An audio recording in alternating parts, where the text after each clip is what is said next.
Welcome back. All right, so I'm back on the main set. It's cold in here, but with the amount of videos that I need to make before I go on vacation, and the fact that the room that I've been shooting in is basically a main thoroughfare in the house, it just there were too many stops and starts, so I need to be back in here in order to get the videos done I need to get done and enjoy my time off. So, um, Vegas. We're going to discuss the Vegas Golden Knights now.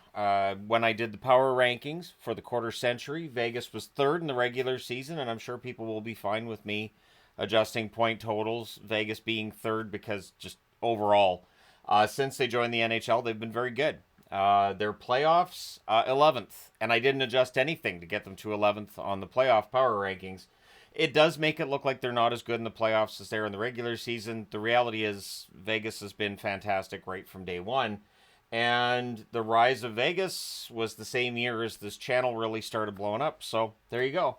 Now, they did win the Stanley Cup in 2023, so that's their most recent Stanley Cup win because it's their only Stanley Cup win, but they could win it again.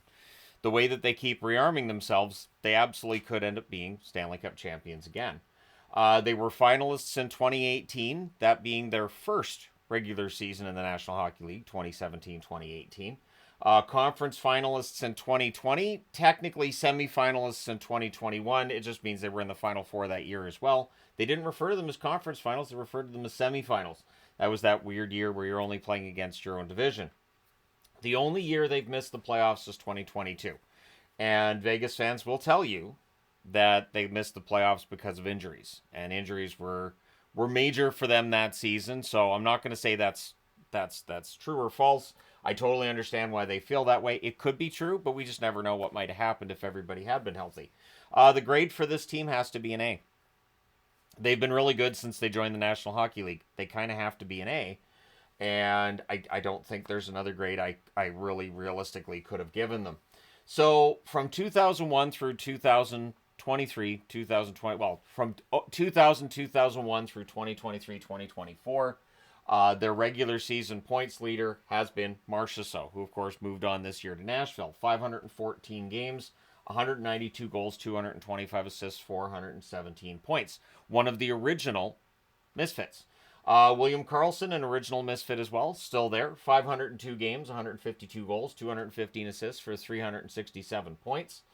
Shea Theodore, 444 games played, 66 goals, 223 assists for 289 points. Riley Smith, 399 games played, 124 goals, 162 assists for 286 points. Mark Stone, 274 games played, 89 goals, 167 assists for 256 points. Chandler Stevenson, 327 games, 75 goals, 162 assists for 237 points. Max Pacioretty, 224 games, 97 goals, 97 assists for 194 points. Jack Eichel, 164 games played, 72 goals, 87 assists, 159 points. He's going to climb the points list pretty quickly. Pietrangelo, 258 games played with Vegas, 35 goals, 119 assists, 154 points. Alex Tuch, 249 games played, 61 goals, 78 assists, 149 points. Of course, he was part of the trade which sent Jack Eichel to Vegas. So, of the players on this list, original Misfit, yep, another one. Mark Stone was one of the first when they went on this hired guns sort of way of doing things. Then you've got Stevenson, who was brought in via trade. That was some really good pro scouting that went on there. Pacioretty, one of those hired guns. Eichel, brought in from Buffalo, shiny new object or hired guns, however you want to look at it. Pietrangelo, signed as a free agent. And Tuch, who was one of the original Misfits, and again was used as part of the trade to bring Jack Eichel to the Vegas Golden Knights. Their goaltending wins leader is, of course, Marc-Andre Fleury, a record of 117, 60, and 14, a 917 save percentage. Logan Thompson, 56, 32, and 11 for a 912 save percentage. Robin Lehner, who hasn't played in a while, 39, 21, and 4 record with a 910 save percentage. And Aiden Hill, 35, 19, and 3 with a 912 save percentage. They've had 3 coaches, keeping in mind they're only in their 8th season, and they've never had any real struggles. Like, there is the one year they missed the playoffs, but when I talk about how Vegas hasn't really had, like, a lot of issues when it comes to facing terrible seasons like what we see with San Jose and everything. There have been some fans who push back on that with, well, we've had a lot of injuries, but it's not quite the same thing as going through what some of these rebuilding teams go through. Their first coach was Gerard Gallant, and that was seen as a great move when they picked him up. The way that Florida had dismissed him didn't sit well with people, so Gallant being hired by Vegas made a lot of sense, and he gets to that final that first year. Now, 2019 Stanley Cup, we all remember the major, and that, San Jose ends up roaring back. They end up winning that game in overtime. What I remember was that as San Jose scoring during that major, Gallant doesn't call a timeout. And I was floored that he wasn't calling a timeout. I still say that was the big storyline from that. Everybody talks about the major, but I thought the fact that Gallant never called a timeout, that wasn't a great move. Pete DeBoer comes in. Now, Pete DeBoer, there are some who really like DeBoer's coaching style. There are some who don't. As a Dallas fan, I can understand both sides of it, but DeBoer generally gets good results from his players. Bruce Cassidy, of course, brought in kind of a hired gun of a coach there, in that Boston gets rid of him, and Vegas made the right move bringing him in. They win a Stanley Cup with Bruce Cassidy, which should buy him some time. So if Vegas goes through, a tough season and they don't get as far as people think that they should, I don't think Cassidy ends up losing his job, but they're already on coach number 3 and they're only in year 8. General managers, there's been 2. Technically, I still qualify it as being that same brain trust. Kelly McCrimmon, they made the general manager because they didn't want him going anywhere else.